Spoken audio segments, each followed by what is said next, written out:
Olá, telespectadores. Estamos iniciando aqui na TV Bandeirantes mais um programa Live News. Bom final de semana para você. Muito obrigado aí pela audiência. Live News, um programa diferenciado na televisão brasileira e que tem hoje convidados especiais, além da parceria de Luiz Augusto Lara. Quem são os nossos convidados, Lara? Seja bem-vindo. Obrigado. Olha, é um prazer. Hoje é um time de craques, a começar pela bancada. Jornalista, senador Lazier Martins. Muito bem representa nosso estado do Rio Grande do Sul. Muito obrigado, Lazier, pela presença. Eu que agradeço. Sabe que quem é jornalista precisa de espaço, quem é político precisa 10 vezes mais. Mas a minha satisfação maior é estar aqui com vocês, Lara, Milton Cardoso, telespectadores. E estou cumprimentando também o programa de vocês, um programa bem bolado, Live News, não é? Muito obrigado e nós vamos falar hoje aqui, Lazier, sobre o momento político nacional e internacional.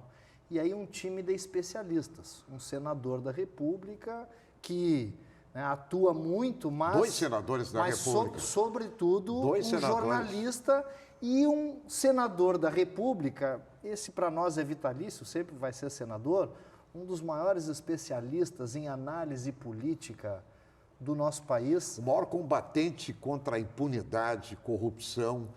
O próprio Sérgio Moro disse lá quando ele estava na 13ª Vara em Curitiba, se tivessem escutado Pedro Simão e seguido o caminho do Pedro Simão na CPI dos corruptores, não teria Lava Jato. Então, direto de Rainha do Mar, aonde está lá cumprindo a sua quarentena, o seu distanciamento social, nosso sempre senador Pedro Simão vai nos dar a honra, juntamente no decorrer do programa, com um outro oráculo da política gaúcha, cientista político, o pai dos cientistas políticos gaúchos, na verdade, reitor, ex-reitor da Universidade Federal, Francisco Ferraz, que no decorrer do programa, Milton, vai entrar aqui também para dar a sua opinião sobre esse momento, sobre o quadro que nós estamos vivendo nesse momento. Deixa eu vou te pedir licença, porque eu faço questão, eu convivi com esse cidadão, tive a honra de conviver e de acompanhar os passos dele dentro do Senado da República. Senador Pedro Simão, seja bem-vindo. Prazer muito grande tê-lo aqui conosco no programa Live News. A conexão. Eu acho que estamos com problema com a conexão, com o som. Então, não porque é live, né? Sim, Milton? é live. É live, live é live. Vamos ver se o senador Simão está me escutando agora. É ao vivo, é ao vivo. Consegue Senador escutar? Simão. Estou te escutando com muito carinho. Querido. Milton Cardoso, meu abraço muito afetivo, hein? Senador Pedro Simão, nós estamos aqui, Milton Cardoso, Luiz Augusto Lara e o senador Lazier Martins, que, de certa forma, faz essa representação também que tanto o senhor fez e tanto nos representou no Senado Federal. A ideia hoje, senador, é a gente poder falar um pouco sobre o momento político nacional, o reflexo que isso pode ter nas eleições municipais, a participação da população nesse momento político nacional e até internacional. Por que não falar um pouquinho também das eleições americanas que estão acontecendo? Esse é um programa de opinião, esse é um programa que traz especialistas no debate. Então, só antes de começar, Milton, senador Lazier, se me permite, nós temos aqui um quadro da previsão do tempo, porque parece que estava chegando a primavera chegou de fato, mas o clima é outonal, dá para dizer outonal? É uma mistura que nós estamos vendo, é outono, é inverno. Quase invernal, mas é outonal, né? E parece que vai continuar assim ao longo dessa próxima semana. Está bem quem está na Rainha do Mar, né? Porque ficar em Porto Alegre é um inferno. Quem está na Rainha do Mar está tranquilo. É isso aí, e cumprindo o seu papel, né, dentro desse distanciamento aí social que quem pode tem que fazer sem dúvida nenhuma. Então eu peço aí, em seguida, se o pessoal já está com a previsão do tempo, né, para que a gente possa também dar sequência à nossa entrevista aqui. Enquanto isso, senador Pedro Simon, eu queria dando aqui as boas-vindas ao Lazier. Lazier, saudade do jornalismo ou agora essa questão da política, do Senado, não dá tempo para sentir saudade dos velhos debates aí do jornalismo? Olha, Luiz Augusto, em primeiro lugar, deixa eu saudar o meu sempre estimado e senador Pedro Simon, a quem eu tive a extraordinária honra de substituir. Foi a vaga de Simon que eu ocupei. Veja a responsabilidade que recaiu sobre os meus ombros. Mas tenho procurado seguir aquela mesma doutrina que aprendi com o Simon, não é? Da correção, da integridade, do combate à corrupção, etc. Olha, eu acho que eu cumpri o meu ciclo na comunicação. Está muito. Porque Veio para... a contar do meu primeiro espaço, que foi nesta casa. O meu primeiro espaço em comunicação foi no tempo em que a difusora era a difusora e que depois passou a ser a Bandeirantes. Sim. Eu comecei a trabalhar na difusora no dia 3 de fevereiro de 1960. Vocês não eram nascidos. Certo, Sim, sou de 57. Eu ainda não era nascido, mas aqui já nesse lugar mesmo não? Na difusora era lá no edifício Comendador Azevedo, onde hoje é o BRDE, no 4º andar. Na Rua Uruguai. Na Rua Uruguai. Ali era a Rádio Difusora. Ali eu comecei. E ali fiquei 1 ano, depois fui para a Rádio Guaíba e Correio do Povo, e lá fiquei 24 anos, e depois dali fui para a RBS, e lá fiquei 28 anos. Então, você veja, somando tudo isso, dá 53 anos. Então, 53 anos chegou. Mas deve, no fundo, deve dar uma coceirinha, assim. Eu passei, a minha vida inteira sempre fui muito afeiçoado ao rádio, à comunicação. Muito intensa, né, Lazier? Sempre fui de ouvir muito rádio e televisão, isso até hoje, né? Eu hoje acompanho muito nos tempos, nos momentos reservados, disponíveis, eu acompanho o rádio, sei o que está acontecendo. São quase todos meus colegas, tem muita gente nova, mas resolvi mudar e não me arrependo, até me arrependo de não ter ido antes para a política, que apesar de todos os percalços, as desilusões, as frustrações, é um setor importante para a vida nacional e para a nossa vida, é participar da política. Senador Pedro Simon, e aí, senador? O que o senhor nos diz desse nosso senador Lazier Martins? Parece que está seguindo bem a cartilha aí, como é que é? Olha, não digo que foi surpresa, porque todos nós tínhamos certeza. O Lazier está sendo um excepcional senador e está nos representando à altura nessa hora tão difícil que nós estamos vivendo. Realmente, o Lazier tem lutado, tem debatido e tem tido a coragem de defender as teses, independente de ter maioria ou não ter maioria. Estou muito feliz de ver o trabalho do Lazier. Vai continuar. Que maravilha. Olha, então nós vamos entrar um pouquinho agora na questão nacional, mas antes eu vou chamar a previsão do tempo, porque esse clima de outono, olha, realmente está um pouco complicado. Vamos ver qual é que é a previsão do tempo ao longo da próxima semana, para esse final de semana e ao longo da próxima semana. Por favor, solta aí. A semana foi marcada por tempestades no Rio Grande do Sul. Sapucaia do Sul, por exemplo, na região metropolitana, recebeu mais de 100 milímetros de chuva nos últimos 3 dias. Neste fim de semana, a chuva vai seguir persistindo, com maiores acumulados na faixa leste, nas áreas mais escuras do mapa, que podem chegar até aos 15 milímetros. Mas o que vai chamar a atenção mesmo será o frio, com mínimas próximas aos 5 graus na fronteira com o Uruguai e máximas inferiores aos 20 graus na maior parte do estado. Neste sábado tem mínima de 8 graus e máxima de 14 graus em Uruguaiana. Em Santa Maria, mínima de 10 graus, máxima de 13. Em Passo Fundo, mínima na casa dos 13 graus, máxima de 19. Em Porto Alegre, mínima de 12, máxima de até 14 graus. E em Pelotas, mínima de 10 graus, máxima de 14 na região. Em Porto Alegre, neste domingo, tem mínima de 13 graus, máxima de até 17 graus durante a tarde. Na segunda-feira, mínima de 15 graus, máxima de até 22. Em Santa Maria, mínima de 11 graus neste domingo, máxima de até 18. Na segunda-feira, máxima que chega na casa dos 24 graus. Em Bagé, mínima de 9 graus neste domingo, máxima de até 16 graus durante a tarde. Na segunda-feira, máxima de 19 graus. Em Santo Ângelo, mínima de 14 no domingo, máxima de até 25 graus. Na segunda-feira esquenta, tem máxima de até 27 graus na região. Em Gramado, mínima de 13 graus neste domingo, máxima de 17 graus durante a tarde. Na segunda-feira, mínima de 15 graus, máxima de 23 graus.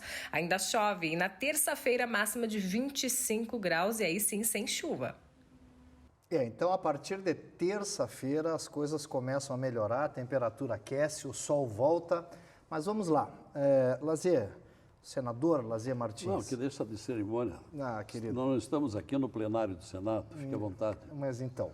Senão vou ter que chamá-lo de deputado. Não, por favor, eu aqui estou como publicitário, radialista, né, e dublê de apresentador, porque o apresentador mesmo é o Milton aqui, eu estou só para dar um costado no amigo Milton. Eu gostaria de propor a ti e ao senador Pedro Simon que a gente faça uma análise assim. Acho que não vamos entrar mais na questão do Covid, o que está certo, o que está errado, o que passou e o que não passou. Nós estamos passando por uma pandemia sanitária, de saúde. Ok, a curva está descendo, talvez venha a segunda onda, já está chegando na Europa, não se sabe se vê, não, se não a vem. onda é o Covidão que vai passar em cima do petrolão, a corrupção, a roubalheira, cassação do governador de Santa Catarina, cassação do governador do Rio de Janeiro. Diga-se de passagem, nos estados, né? Porque nós não estamos vendo, assim, ao menos nos ministérios, questões de corrupção. Não, governadores e prefeitos. Bom, mas nós temos uma outra pandemia e eu gostaria de focar boa parte do nosso programa nessa outra pandemia, porque é um programa que dá ideias, dá sugestões, né, dá rumos, dá caminhos. Não adianta só a gente falar sobre a obra pronta, né? Então, vamos lá. É a pandemia econômica. O que o Brasil precisa fazer, senador Lazier Martins, e eu gostaria de ouvir o senador Pedro Simon também sobre isso, para a gente poder vencer a pandemia econômica que já está, mas vai piorar. Me parece que com o auxílio emergencial esse saindo, me parece que tende a agravar um pouco mais a questão econômica aqui no Brasil. Eu queria ouvir o senhor um pouco a respeito disso. Olha, eu quero também ouvir o nosso senador Simon, mas temos que trabalhar. A palavra de ordem é trabalhar, é abrir empregos, é estimular indústrias, comércio, serviços, porque sem isso a economia não ressuscita. Nós estamos vivendo uma série de crises, exatamente dentro de um cenário inesperado, que é o cenário da pandemia. Então, pior cenário do que esse não poderia existir. É a pior fase que o Brasil está vivendo. É pandemia, os gastos exagerados do governo para tentar contemporizar esses problemas que foram criados pela pandemia, a tal ponto que se exauriu nos seus recursos. O governo federal gastou até esse momento, em função da pandemia, cerca de 800 bilhões de reais. Quando o déficit em dezembro do ano passado era 120, ele está chegando a 800 bilhões, conforme a declaração do próprio Paulo Guedes. Ora, então é um país deficitário que não tem mais de onde tirar dinheiro. Inclusive agora está vivendo esse terrível drama, o dilema que quer levar adiante o programa social, que ele vinha mantendo até agora e que, aliás, está lhe dando esta credibilidade nas pesquisas impressionante, em que há 2 meses atrás tinha 29%, na última pesquisa chegou a 40% de aceitação, mas é uma aceitação numa circunstância muito ilusória. Por quê? Porque ele está sendo votado, agradecido por aqueles que estão sendo salvos, que estão tendo comida. Mas o que vai acontecer a partir ali de janeiro? Mas só isso? Não, tem mérito. Faz 2 anos que não tem corrupção no governo. Ah, sim, não. Cortou 30 mil empregos. Milton, vamos deixar assentado desde o início que o Bolsonaro tem muitos méritos, onde o maior deles é esse, ter combatido com a corrupção. E ele foi traído pela circunstância da pandemia. Ele não tem culpa de ter que gastar 800 bilhões de reais. Mas eu estou vendo a realidade. Sim, que não, nós e o estamos... que faz a partir de agora. O que nós estamos vivendo. Então, se nós não criarmos situações de emprego e atração de investimentos, porque está acontecendo o contrário, muitos investidores estão indo embora. São bilhões de reais que foram retirados nos últimos 3 meses de empreendedores internacionais que não estão satisfeitos com o que está se vivendo no Brasil. Isso está empobrecendo algumas empresas onde viviam de ações de estrangeiros. Então, é um conjunto de impasses, de problemas, de dificuldades, que só pode ser superado por muito trabalho. Bom, eu só, desculpa, só fazer uma observação. Desculpa. Eu discordo educadamente do senador Lazier Martins, já quero ouvir a opinião do Lara e do senador Pedro Simão, porque eu acho o seguinte, de todos os países do planeta, o que numa pista arranca cantando pneu, se quiser, é o Brasil. A Europa está pronta, os Estados Unidos está pronto, a Ásia está pronta. Aqui nós precisamos de portos, hidrovias, aeroportos, ferrovias, marco regulatório do saneamento básico, marco regulatório do gás, tudo isso numa parceria privada com o governo, isso arranca com a economia e com geração de emprego, como nenhum país do mundo sai da pandemia. Mas até arrancar, como é que faz? Senador Pedro Simão, no momento que nós estamos, senador, daqui para frente, como é que faz daqui para... O que nós temos que fazer para nos preparar para isso que vem pela frente, que parece que a pandemia econômica, ela está começando, ela começa a partir de agora. Bom, vai ter privatizações, investimentos, mas isso vai acontecer metade do ano que vem. Qual é a, digamos assim, a prescrição, senador? O que tem que fazer a partir de agora, na sua opinião? Em primeiro lugar, permite que eu recorde o seguinte. Há um fato novo realmente estranho e interessante. O presidente americano adquiriu o vírus que ele achava que não era grande coisa e que não tinha nenhum problema. E agora vai ter que ficar 10 dias, praticamente, afastado da campanha. É verdade. Eu acho que é uma interrogação tremenda. Como é que vai ser essa campanha? Como é que vai ser o resultado? Eu acompanho e acho que hoje o fator mundial é da maior importância. Acho que o presidente americano é muito radical, é muito vaidoso, tem guerra contra o mundo. E acho que o resultado dessa eleição vai ser muito importante a nível nacional e internacional. A nível de Brasil, eu quero dizer alguma coisa importante. Primeiro, o fator da indicação do presidente da República, do senhor Cássio, desembargador, para ministro do Supremo Tribunal. Um dos motivos que eu tinha elogiado o presidente quando ele assumiu a presidência é o fato de ele escolher o senhor Moro para ministro da Justiça e uma previsão de que ele poderia ser ministro do Supremo Tribunal. Isso não importa, passou. Agora importa, e eu chamo a atenção, de que o escolhido dele, o senhor Cássio, tem um lado que, para mim, é importante. É que ele é claro e preciso quando ele diz que ele é favorável à prisão em segundo grau, em segunda condenação. Se ele é favorável à condenação, à prisão em segundo grau, prisão em segunda instância, é um fato, para mim, da maior importância. E acho, não sei se o Lazier concorda, acho que sim, que esse é um fato significativo. Que eu volto a dizer, ainda 2 dias atrás eu estava falando com o Lazier, e eu chamava atenção para isso, que chama atenção de novo. A Câmara dos Deputados tem um projeto de votação com relação à prisão em segunda instância. E o fato de o novo ministro Supremo ter seu voto, essa sua manifestação favorável, é uma prévia de que o Supremo voltará a ter votação favorável à prisão em segunda instância, porque a última votação perdeu de 6 a 5, e agora, com a inversão, com esse novo voto, será 6 a 5 a favor da prisão em segunda instância. Tu acha que é isso, Lazier? Não, foi bom tocar nisso, meu prezado Simão. Nós temos 2 projetos que discutem a prisão após condenação em segunda instância. O projeto do Senado Federal, que casualmente é o meu projeto, que é um projeto que apenas altera um artigo do Código de Processo Penal, o artigo 283, onde estão ali enumeradas as hipóteses de prisão, prisão preventiva, prisão temporária, administrativa, etc. E onde eu acrescento a prisão após condenação em segunda instância, uma vez fundamentada a prisão.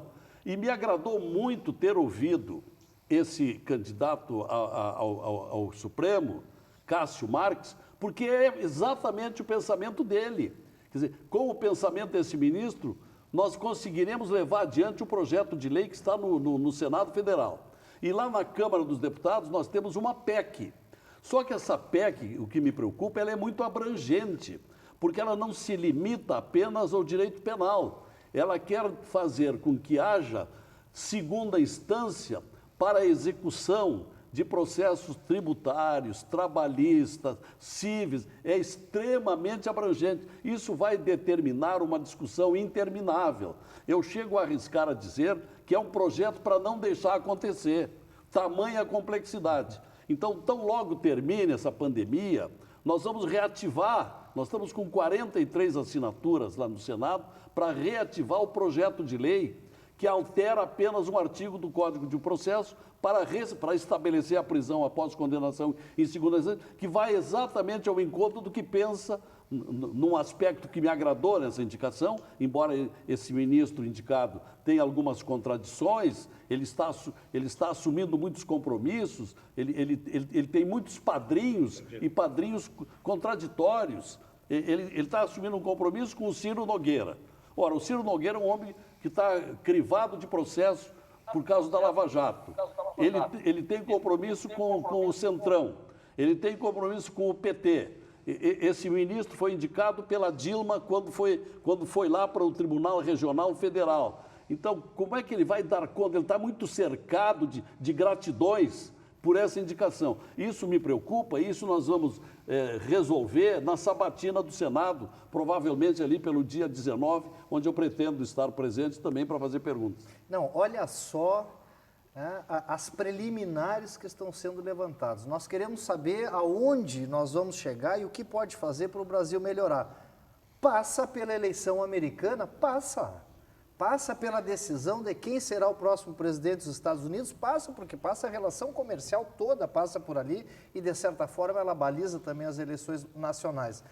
Passa pela indicação de um novo membro do STF?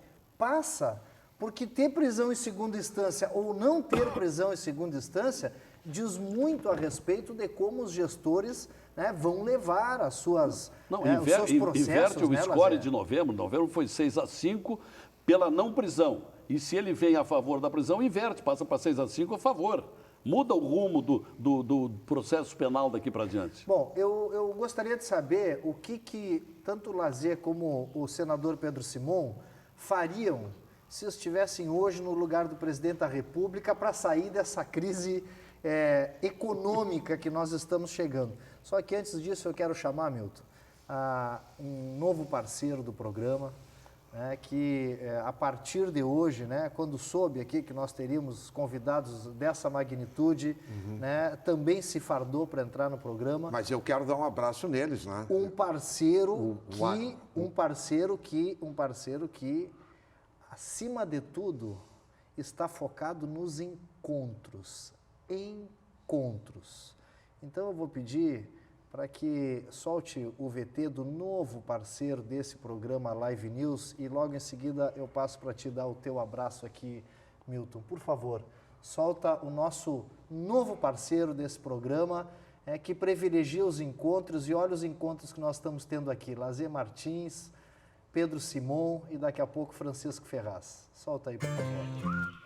O talento da família Silveira sempre foi produzir as melhores maçãs da região. As mesmas que o Fernandinho escolhe com carinho quando vai no Zafari. É que, de uns meses pra cá, a família descobriu que a mamãe tinha outros talentos. Fazer a melhor torta de maçã do mundo. A vida acontece quando você se encontra.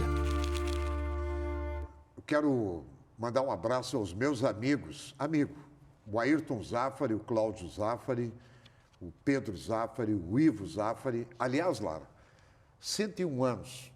Foi, acho que, uma das últimas homenagens que eu fiz à Dona Santina, numa gravação de 10 minutos no Repórter Bandeirantes, que depois eu enviei para o Ayrton, ele passava para ela escutar, e ela nos deixou aí, acho que foi o ano passado.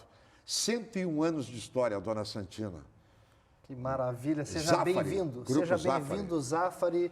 Muito obrigado pela parceria. Senador Pedro Simon, vamos lá, senador. Se o Brasil fosse um avião, o piloto sumiu e tocou para o senhor agora, no meio desse voo, no meio dessa tempestade, pilotar esse avião. Para que lado nós iríamos, senador Pedro Simon? O senador Pedro Simon, antes do senhor responder, eu quero dizer o seguinte: esse avião sobrevoou a casa que estava a Cátia Abreu jantando com Gilmar Mendes, o Dias Toffoli e o Alcolumbre. Só esqueceram de convidar o Lazier Martins. Não convidaram o Lazier.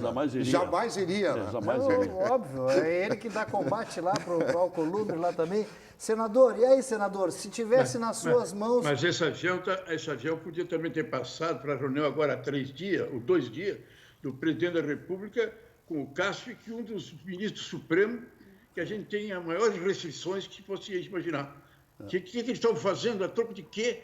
Que o presidente da República, com o cidadão que ele vai escolher para o ministro Supremo, vai jantar com um ministro do Supremo que tem uma repercussão na casa do Gilmar Mendes. Muito negativa.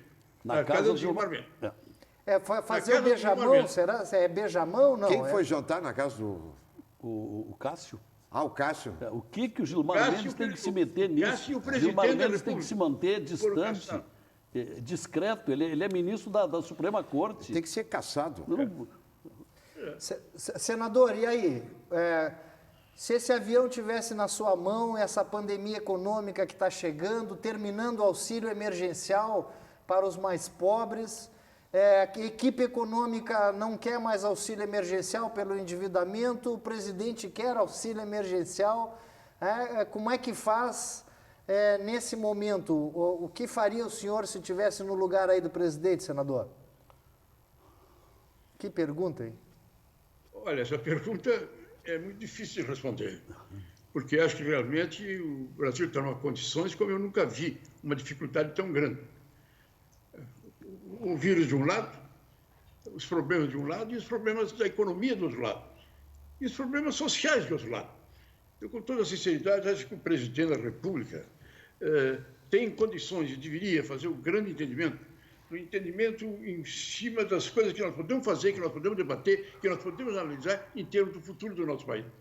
Acho que o Congresso, eu estou vendo Câmara e Senado, independente da pressão dos grupos, das minorias e da aproximação do presidente da República com um antigo grupo muito marcado, eu acho que o Congresso está tendo uma abertura para o debate com relação às medidas, às reformas que eram tão necessárias, que há muito tempo a gente havia defendido. O clima está aberto nesse sentido.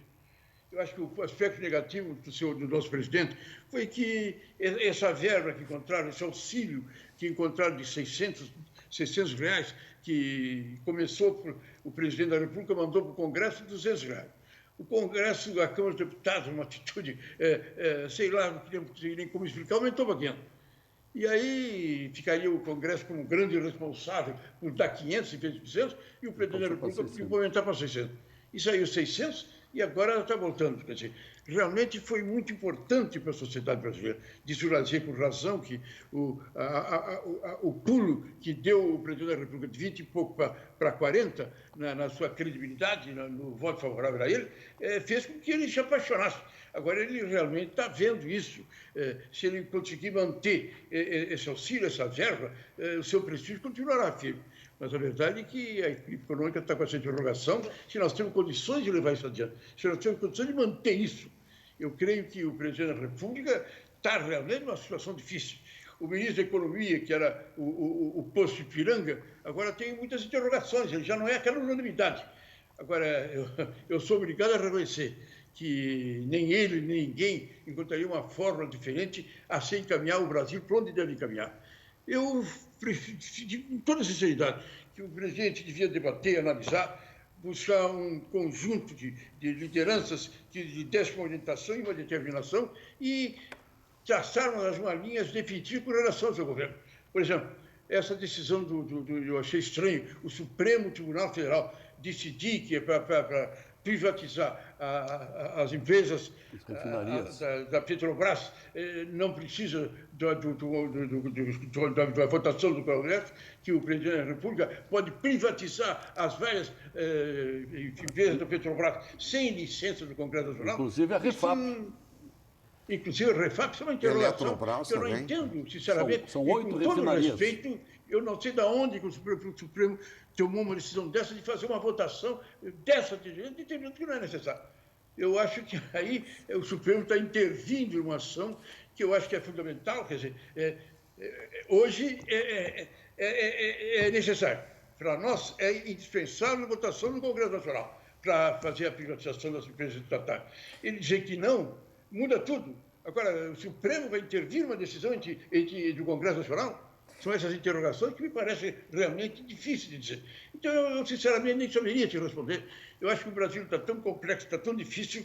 Se você me diz o que eu faria sentar na mesa, pegaria um grupo de pessoas, analisar, refletir, chegar a um entendimento, é isso aqui, assim, assim, assim, e botar a nível nacional um grande entendimento de decisões nossas para sair dessa hora que nós estamos vivendo. Aí não importa a minha candidatura a presidente da República, a reeleição, não interessa nada. Nós temos que fazer um plano de salvação nacional. De eleição leste, 1, 2, 3, isso nós temos que fazer. E fazendo isso, não para agradar ou desagradar, mas porque é bom para o país. Senador, eu lembro que o senhor teve um papel fundamental e quando o Brasil estava, senador Lazier, Lara e telespectadores, no fio da navalha, o senador Pedro Simão teve um papel fundamental na queda. Quando caiu o Fernando Collor, o Itamar chegou ao governo, o Simão assumiu a liderança e fez uma composição com todos os partidos, uma composição que não tinha emenda parlamentar, troca-troca, me dá cá, que eu dou lá, enfim. E foram 2 anos que surgiu o Plano Real, que o Fernando Henrique mente descaradamente, o PSDB também, foi criado pelo Itamar Franco, e o Simão era o líder do governo naquela época. Não, então olha, eu estou vendo que nós temos aqui sim... Permite só um pouquinho, por favor. Pois não. O Milton me fez uma gentileza, mas naquela altura era realmente por isso. O Itamar assumiu a presidência da República com credibilidade praticamente nenhuma. A imprensa debochando, ridicularizando, o que vai fazer, o que não vai fazer. Nós falamos com o Itamar concordou. Fizemos uma reunião. Todo o ministério do Itamar de um lado. Convidamos todos os presidentes de partido, inclusive o Brizola, inclusive o Lula, inclusive o Arraes, todos os presidentes de partido sentaram do lado. E aí o presidente disse o seguinte: olha, eu estou aqui na presidência da República. Eu não tive voto nenhum para chegar aqui. E não fiz força nenhuma para chegar aqui, mas estou aqui. Agora, nós temos que tomar decisões. As decisões que nós temos que tomar é no sentido de nós buscar um entendimento. Eu procuro falar com vocês, porque se eu estou na presidência, é porque o Congresso que votou em mim. E se nós temos que fazer uma coisa, o que nós vamos fazer? Eu quero fazer um apelo para vocês. Eu não tomarei nenhuma decisão importante para o país, nenhum debate significativo para o país, sem primeiro consultar os senhores, consultar os partidos, todos a oposição, para ter um entendimento com vocês. E faço um apelo. Vocês não vão para a rua defender A, B ou C sem nós fazer uma reunião com ninguém. Primeira reunião que ele fez, lançar o Plano Real. Chamou as pessoas, debateu, analisou. Olha, acho que a situação está dramática, está muito difícil, nós vamos lançar o Plano Real. Eu faria isso agora, com toda sinceridade. Eu, se fosse presidente da República, reunia. Em geral, dizendo, olha, a situação é dramática, é assim, assim, assim. Nós temos que tomar algumas providências. E vamos fazer um conjunto. O Itamar e o Fernando Henrique reuniram algumas das pessoas mais especializadas naquela assunto. Vamos reunir para discutir o que nós vamos fazer. Porque, com toda sinceridade, o presidente acha que é ele. O Congresso acha que é ele. O Supremo está achando que ele é absoluto. Não é possível. Nós temos que fazer um entendimento. Olha, só, Milton, que eu acho importante, porque nós já temos aqui algumas coisas que estão claras aqui. Senador Pedro Simão, ele faz uma proposta, há uma proposta aqui. Eu acho que esse é o espírito do programa. É tão complexo. Olha só, o senador Lazier diz o seguinte: como é que nós vamos continuar financiando ainda programas sociais como esse, que não tem mais caixa, que é o que diz o Paulo Guedes. Por outro lado, as privatizações, a entrada de dinheiro vai movimentar a economia. Por outro lado, privatização sem passar pelo Congresso, olha, a margem para dar errado é muito grande. Quando, né, tu toma isso sem passar pelo Congresso. Tem que apresentar a proposta. Né? O problema é a demora que está acontecendo. Mas aqui vem, então, o nosso decano, o senador Pedro Simon, dizendo o seguinte: está na hora de chamar um grande pacto nacional. É tão difícil, é tão complexa, que está na hora de um pacto nacional, Milton. Eu acho que nós temos um caminho nesse sentido, né, porque se não sentar e fizer esse pacto nacional, olha, isso vai ter repercussões imediatas já na eleição municipal.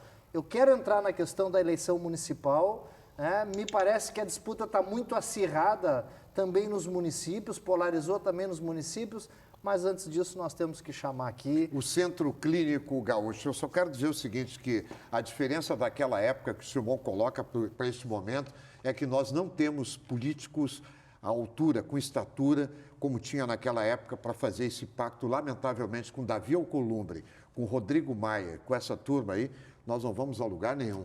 Centro Clínico Gaúcho, na Alberto Bins, olha, 509, um espetáculo com 70 consultórios. O senador Lazier Martins tem que fazer uma visita, vem um novo hospital agora, com investimento de 500 milhões, na Ramiro, esquina com a Cristóvão. E está aqui, ó, as imagens mostrando para você, telespectador, olha as imagens do novo Centro Clínico Gaúcho, na frente do Plaza São Rafael. Está aí os consultórios, são 70 consultórios, laboratório 24 horas. Olha só, as dependências aí, o atendimento de adulto, pediátrico, 24 horas. Olha, você está vendo aí as imagens, né? Olha as imagens maravilhosas, as imagens de atendimento, principalmente nesse momento que nós estamos vivendo aí com a pandemia. Está aí o local onde as pessoas são atendidas, né? Com os médicos, enfermeiros, enfim. Local higienizado, de primeiro mundo, com mais de 4.000 metros quadrados. Olha aí, ó, nós vamos chegar agora no centro, aqui, ó, na parte do ambulatório. E agora nós estamos chegando aí no laboratório, que também tem um atendimento de 24 horas, né? Agora, nesse momento, eu estou mostrando as imagens aqui, que nós vamos chegar onde as crianças, olha aqui, ó, onde as crianças, o Centro Clínico de Atendimento para as Crianças, o ambiente para as crianças, enfim, é o Centro Clínico Gaúcho, na Alberto Bins, 509, na frente do Plaza São Rafael. Vamos fazer uma visita lá, né, senador? Parece é uma coisa boa uma única coisa boa que resultou dessa pandemia é a estrutura hospitalar que nós estamos herdando. Acabou estruturando, né? Sim, temos hospitais de porque primeira o vírus categoria. Pega tudo, né? Exato. E também esses centros clínicos, né? Essas clínicas particulares se aprimoraram. Então passamos a ter no Rio Grande do Sul, hoje em dia, uma assistência material de hospitais e de clínicas de primeiro mundo. Isso nós temos. Nós vamos aproveitar, já chamar mais um convidado, um outro oráculo da política nacional, né? E vai dividir a tela com... Vamos dividir a tela com Pedro Simon daqui a pouquinho. Mas antes eu gostaria de também citar, Milton, o nosso pessoal que está aqui participando conosco, né, a nossa plateia virtual. A Yara Camila, a Vitória Dornelles, a Isabela Lombardi, a Karine Roberto, a Bárbara, a Gessi dos Santos, né? O pessoal que está conosco aí, a Viviane, a Caroline, o Eduardo, a Ana Colovini, a Adriana Rifeu, a Eunice, o Bruno, o Márcio Vasconcelos, olha, a Ana Colovini, a Adriane Riffel. Já falei, a Deise Santana do Livramento. Como é que está em Santana do Livramento, hein, Deise? Márcio Vasconcelos. Milton, e além da nossa plateia virtual, que está presente aqui em todos os programas, a nossa live hoje está bombando, rapaz. É mesmo? A nossa live, olha aqui, ó.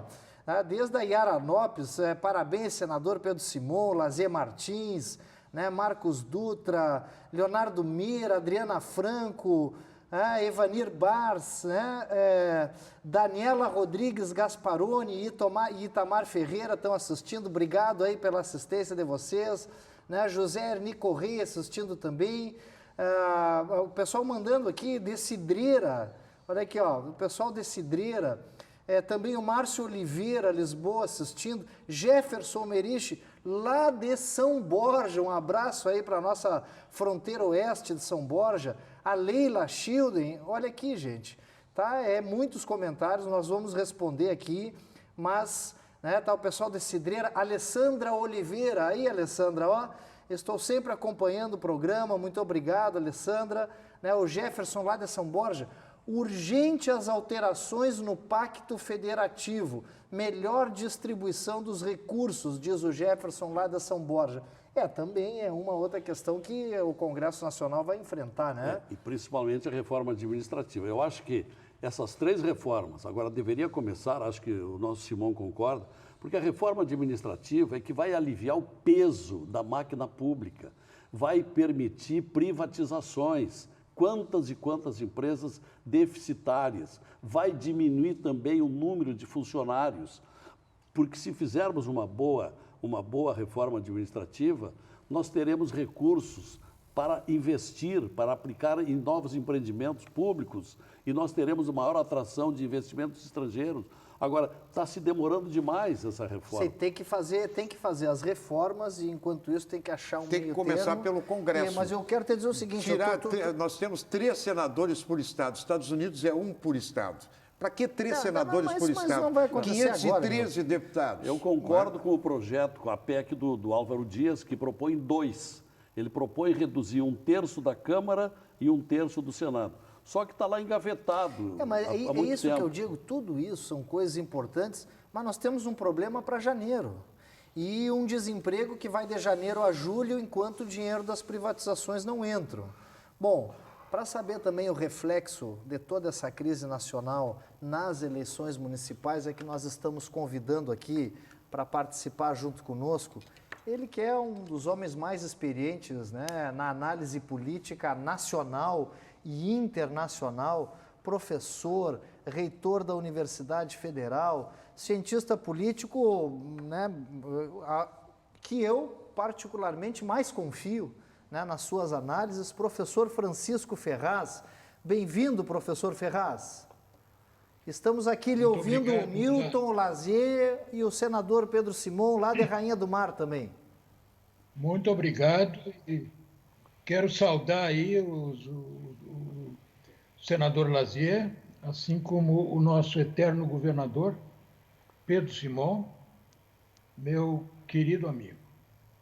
Professor, toda essa questão já foi feita uma preliminar aqui da importância das eleições americanas para o desenrolar da própria pandemia econômica no Brasil, né? Como fazer para que o Brasil possa vencer essa pandemia econômica. O senador Pedro Simão diz aqui para nós que está na hora de um grande pacto nacional para que a gente possa vencer esse pedaço aí que tem até que a economia volte a funcionar, esse pedaço, vamos botar 6 meses, 1 ano, até a economia poder voltar a funcionar e gerar empregos.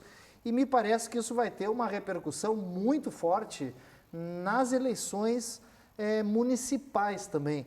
Como é que o senhor, um analista político de renome internacional, nacional, está vendo tanto essa questão das eleições americanas, o ambiente político nacional e o reflexo que isso terá nas eleições municipais, professor?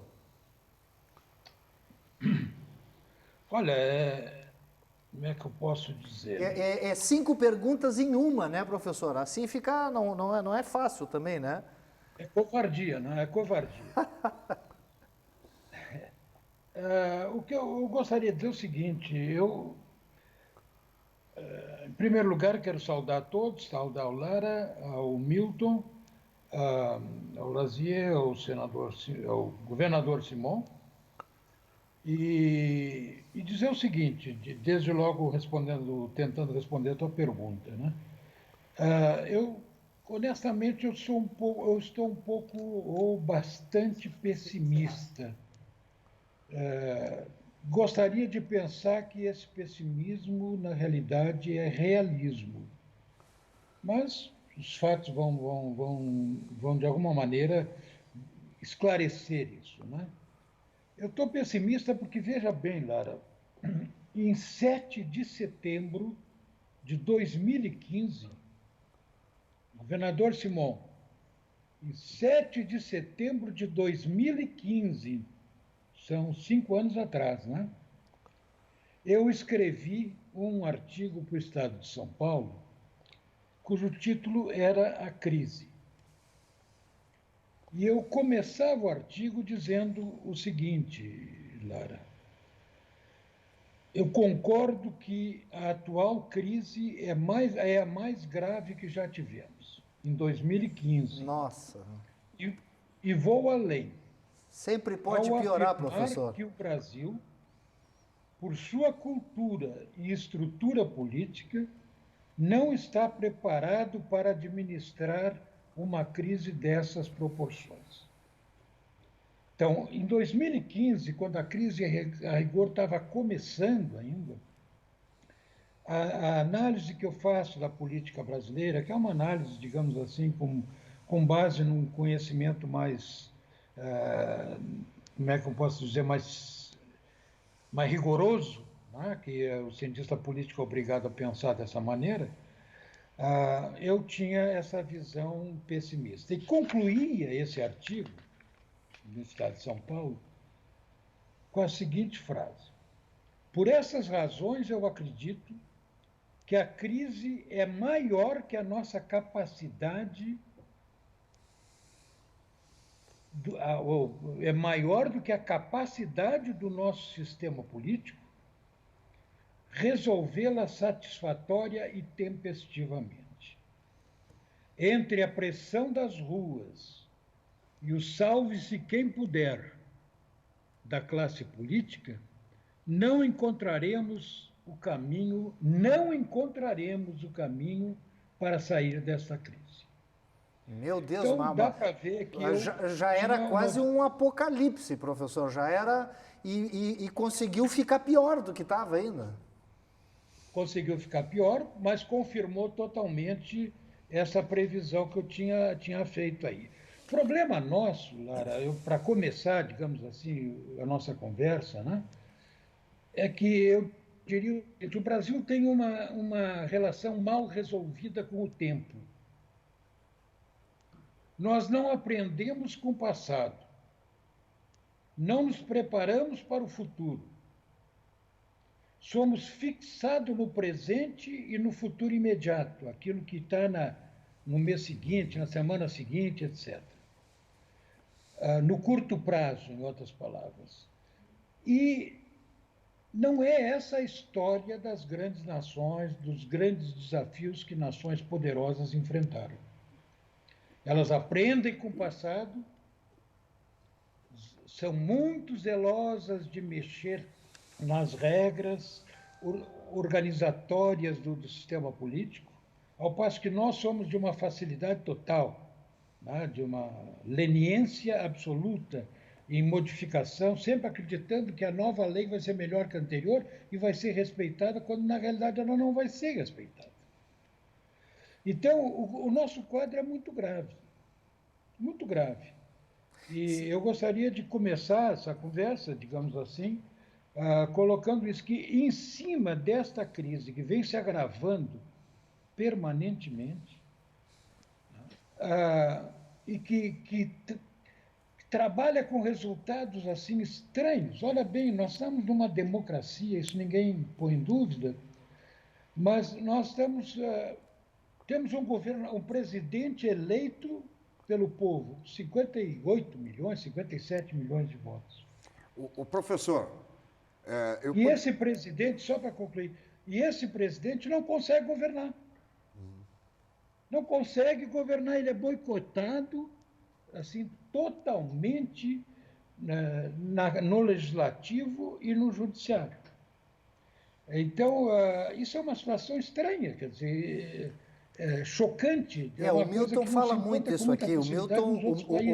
O Milton, professor, Ele tem nesse falado... quadro que a gente está vivendo e que eu gostaria de começar a nossa conversa. Não, muito bom. E é uma tese do Milton, né? A dificuldade, o cara tem a caneta, tem tinta, Sim. mas ele não consegue se ele não fizer o pacto que está dizendo o ele- senador Pedro Simão. Ele sobe a rampa do Palácio do Planalto, ele é chefe de Estado, chefe do governo, chefe da administração, tem a caneta para tudo, não consegue fazer nada. Mas, professor Ferraz, eu queria uma avaliação sua, que é o seguinte: o que acontece com o Brasil nos últimos 30 anos que nós perdemos?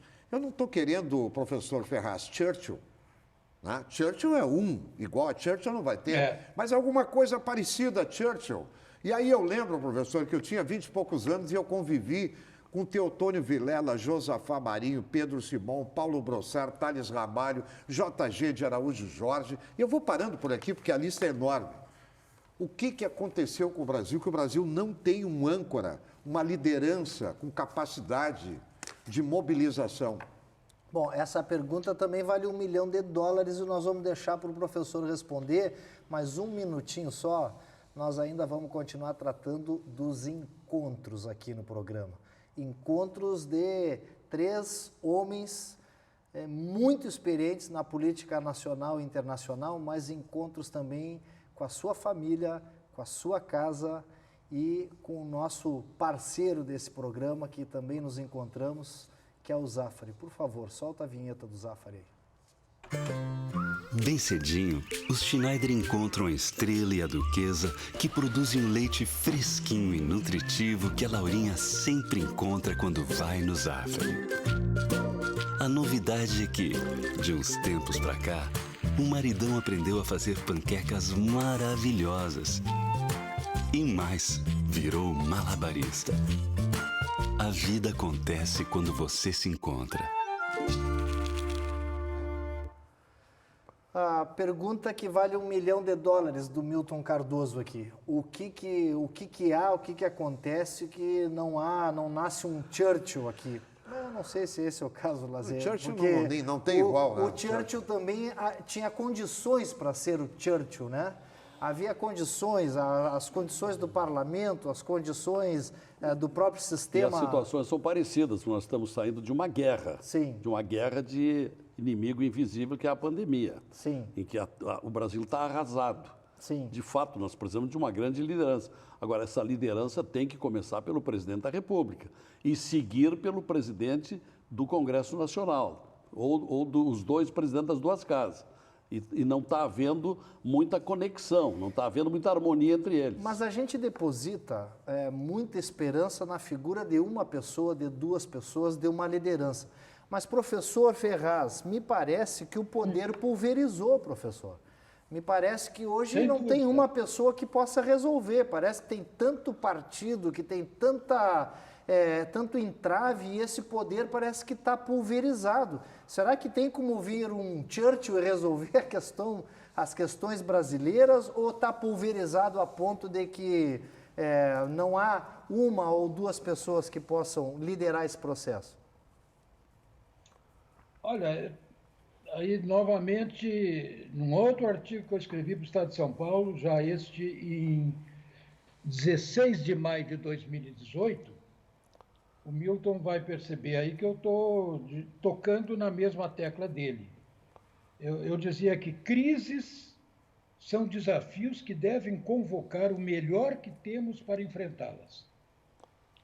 São oportunidades que fazem surgir líderes com lucidez, coragem, persistência e visão. Infelizmente, precisamos buscar esses líderes na história e em outras nações. São indivíduos como Lincoln, como Gandhi, como Churchill, como De Gaulle, como Roosevelt, que estiveram todos à altura dos desafios do momento em que lideravam seus povos. Como fazem crises, é isso que eu quero dizer, crises fazem grandes líderes, até mesmo construtores de nações. Bom, tá bem, pode ser, professor? Mas não no Brasil. Não no Brasil. Olha, professor Ferraz, meu conselheiro. Eu sempre quero convidar o professor Ferraz para vir no Repórter Bandeirantes. No Repórter Bandeirantes. Com 2 horas com ele. Para poder aprofundar 2 horas com ele.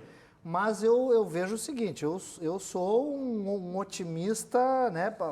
Um realista otimista, eu acho que até um pouco mais otimista, né? Uma dose maior de otimismo, né? Do que o realismo. Senador Pedro Simon, e agora... Isso que eu queria ouvir. Senador Pedro Simon, há um salvador da pátria ou realmente o trabalho é infindável de composição, de coalizão, de pacto pelo Brasil? Ou nós vamos ter que nos educar na dor, senador Pedro Simon? Olha, o Churchill tinha que tomar uma decisão dramática. A Inglaterra estava praticamente perdendo a guerra. A Alemanha estava bombardeando Londres. E ele decide, e junto com os americanos, a invasão na Europa pela Lombardia, e teve um papel fantástico. A decisão dele, a grandeza, foi bater na mesa e dizer: nós vamos lutar e vamos resistir. O Brasil, com todo respeito, não é essa a situação. O Brasil é a situação de nós encontrar e nos entendermos, nos respeitarmos reciprocamente. Quer dizer, eu acho que o que há é vaidade de um lado, parece mentira, mas o que está acontecendo no Rio de Janeiro, o que está acontecendo em Santa Catarina, o que está acontecendo em vários lugares, apesar de tudo que aconteceu, dos escândalos, da roubalheira, das prisões, as coisas ainda continuam acontecendo. Então, tem que haver uma meditação no sentido de que vamos reunir, vamos debater e vamos estabelecer como temos que fazer. Não pode ser. Primeiro que o presidente da República não é um gênio para fazer uma coisa dessa. Isso é claro que também não pode um presidente dizer aqui, vou fazer isso assim.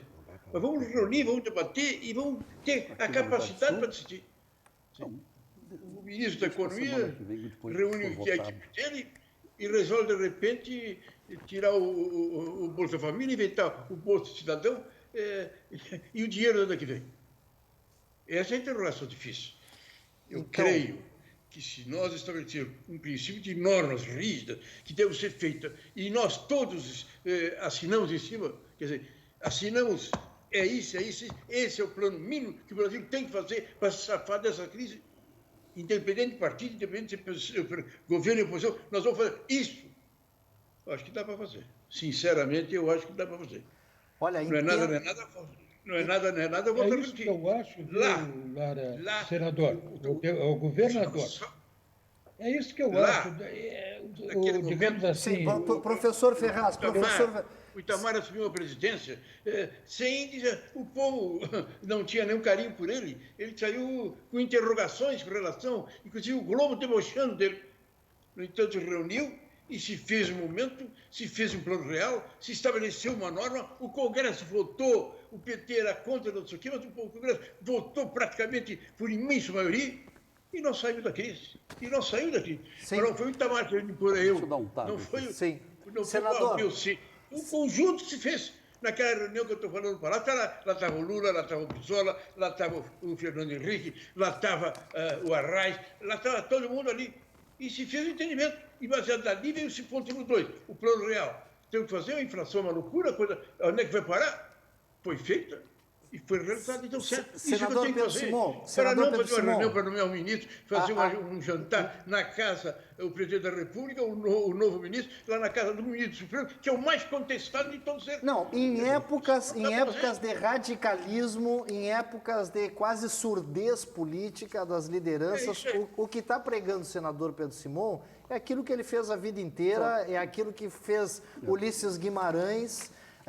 Professor Ferraz, parece que no meio de uma crise dessas, será que é possível parir uma solução que possa tirar o Brasil do atoleiro? Eu sei que o senhor é cético nesse sentido, né? Mas me parece que o senador Lazier aqui tem também uma consideração a fazer isso. E aí eu passo de volta ao professor Ferraz para fazer as suas considerações. Lazier. Eu vou dizer o seguinte, Lara. Cada um de nós é de alguma forma refém e prisioneiro da sua história de vida.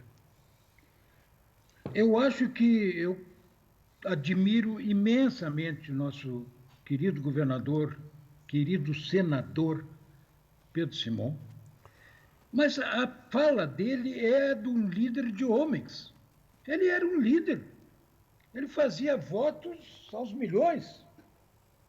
Ele tinha uma influência no Senado e pelo Senado no país muito maior do que chegava até aqui no Rio Grande do Sul. Agora, eu sou um homem que sou prisioneiro da minha formação. Eu sou obrigado a analisar os fatos. Eu sou obrigado a entender a lógica dos acontecimentos da história. Sou obrigado a entender, a juntar coisas que para outros não parecem que nunca podem ser juntadas, ou separar coisas que para outros não podem ser separadas. Certo. Sou treinado para uma análise objetiva, fria. Uma análise em que eu tenho que fazer um esforço grande para controlar a minha emoção. Duela claro quem que não duela, é esse né, o país professor? que eu gostaria. Sim, Não claro. é esse, é evidente que não. Óbvio. Agora, esse é um país... Alô? Óbvio, ou não, estamos lhe ouvindo e é isso, duela quem duela. E o que nós queremos mesmo é essa análise, né? Lazier? Eu acho que o professor Francisco Ferraz... Eu não pretenderia jamais, e seria um liderado do Simon, entende? Na esperança dele. Eu também tenho essa esperança. Sim. Só que essa esperança, para mim, está travada. Por quê? Porque o sistema político está travado. Nós estamos travados. É o famoso professor. Está aí o senador Lazier.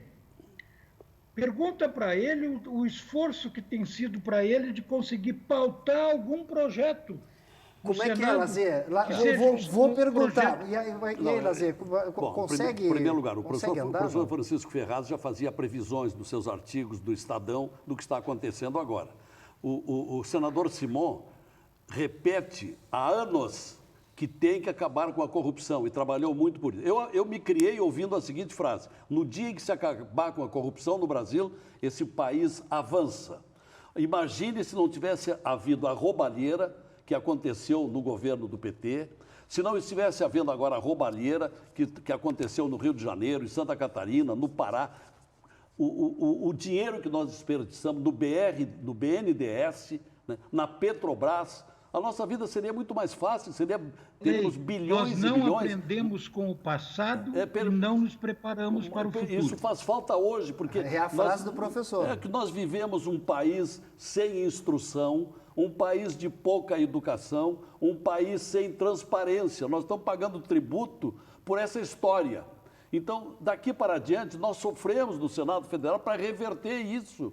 Nós chegamos a criar no Senado um grupo chamado Muda Senado, e esse grupo não consegue avançar porque ele é minoria, são apenas 15 ou 16. Então, como disse o professor Ferraz, nós não conseguimos pautar, por exemplo, dentro do Senado, um projeto de redução de gasto do Senado. O Senado gasta uma exorbitância, não se consegue votar a prisão em segunda instância, não se consegue uma alteração do regimento interno que dá um poder absolutista ao presidente do Senado, que escolhe as pautas que ele quer.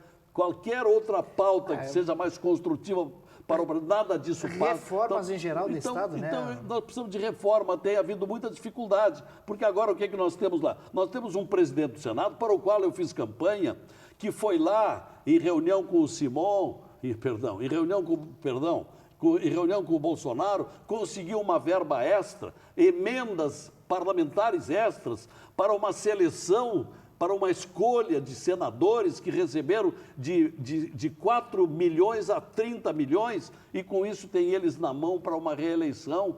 Ora, com isso nós não conseguimos dominar, não conseguimos pautar aquilo que o Brasil está precisando. Essa é a dificuldade que nós vivemos. Mas eu sou otimista, Lazier, vou te dizer por quê. Primeiro, porque para mudar qualquer situação é necessário antes a análise. É necessário o conhecimento, é necessário esse banho d'água fria e de realidade que nos dá aqui o professor Ferraz. Olha, nós temos que ter otimismo, nós temos que ter condições, mas a realidade é essa. Então, o que nós fizemos hoje aqui foi análise da realidade, dura, fria, como ela é.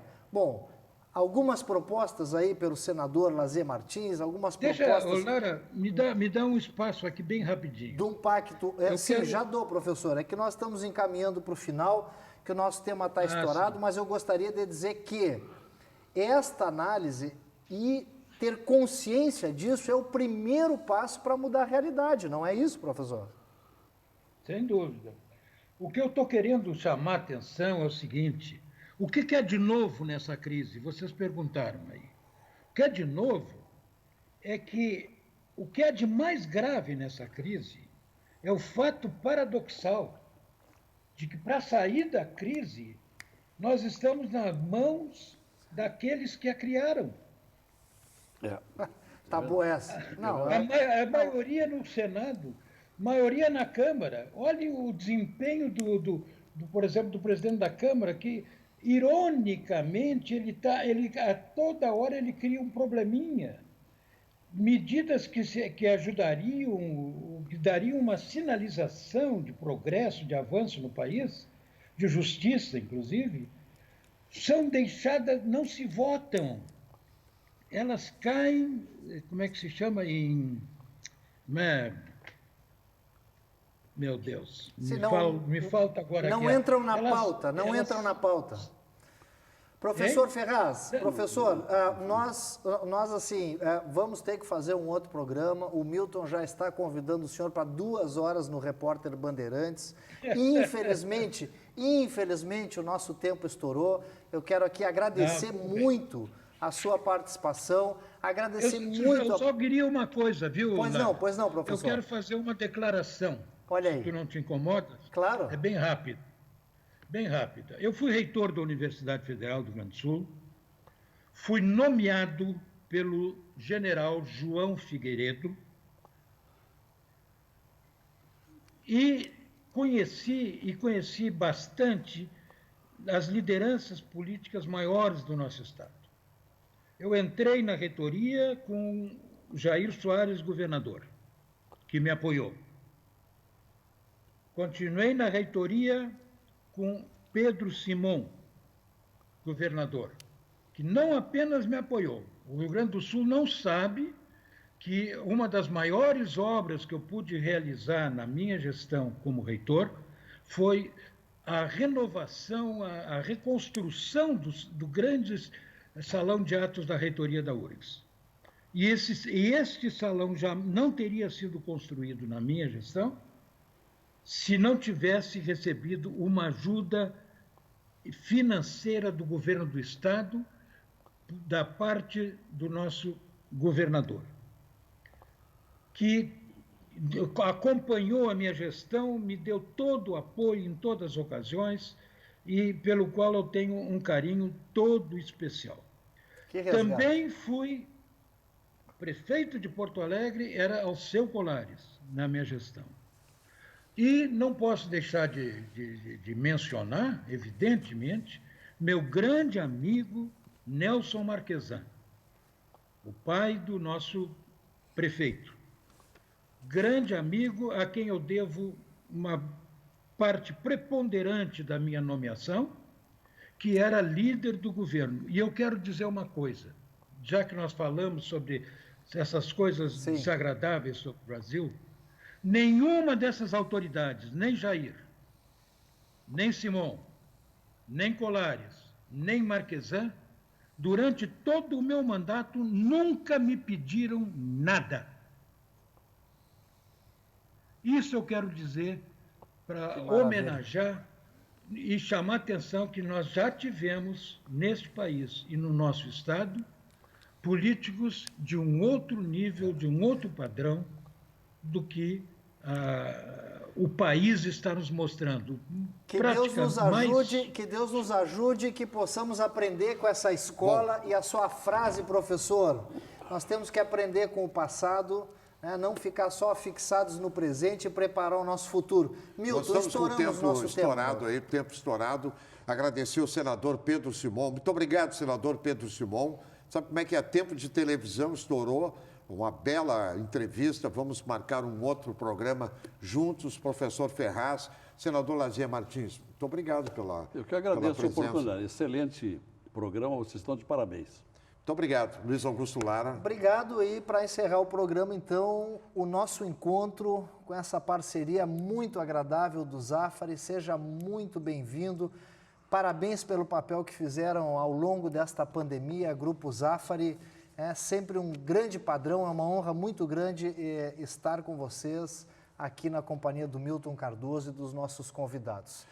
Zafari e Bourbon, economizar é comprar bem. Muito obrigado, Ayrton, Pedro, Cláudio, Ivo, Zafari, família Zafari.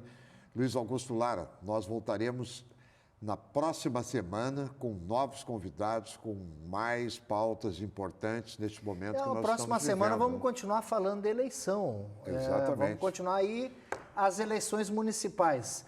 Meus amigos, até a próxima semana, se Deus quiser. Milton, contigo, meu amigo. Live News fica por aqui convidando você, né? 11 da manhã de sábado, você já até está pronto aí para o almoço, enfim. Não esqueça, domingo, após o Canal Livre, aqui na TV Bandeirantes. Até lá!